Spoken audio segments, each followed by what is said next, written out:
வேற ஒண்ணும் இல்லையா? டேய், நான் நினைச்சா ஒரு படி மேல யோசிக்க என்னால முடியும். முந்தா நாளா 4 நாளைக்கு முன்னாடி கஞ்சனூர்ல க்ளோஸ் பண்றோம் தெரியுமா? மொத்தமா 60 பேர்த்த தூக்கணும். நாங்க தான் போய் அங்க நின்னோம் அந்த இடத்துக்கு. பூரி குடிச்சு எனக்கு வேண்டப்பட்ட ஆளு சிவகுமார், அதையே க்ளோஸ் பண்ணோம். பாத்துக்க, இப்பயும் நான் தொடல. நான் தொடும்போது உங்களால பேச முடியாது. அதையும் சொல்றேன், சொல்லிட்டு தான் போறேன். இப்ப கூட்டம் சேர்த்துட்டு வந்து பேசிட்டு இருக்கலாம் ஒரு யூஸும் கிடையாது. சரியா? எவ்ரி திங் இஸ் நாட் வேடிக்கை. தொடல யாருக்கு வேணாலும் பேசிக்கலாம்.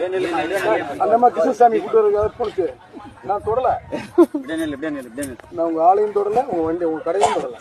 யாரும் போவாதீங்க, நீ மட்டும் போ. எல்லாம் நில்லு. அவங்க சொன்னதுக்கு ஒரு வார்த்தைக்கு கட்டுப்பட்டு எல்லாரும் நில்லுங்க. அப்பால வாங்க.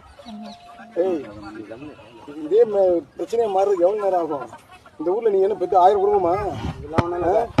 நீங்க இருக்கிறது ஒரு 50 குடும்பம் தான். இந்த குடும்பத்துல வேற ஜாதிக்காரெல்லாம் இருக்கான். பிரச்சனை ஆக்க தெரியாமலா இருக்காங்க எல்லாரும். நீங்க வந்து தலைவயில இருந்து 3 மாசம் கண்காபுரத்துல வந்துட்டாங்கன்னா சரியா போயிருமா என்ன? நாங்க இன்னும் இதுல பாக்கல.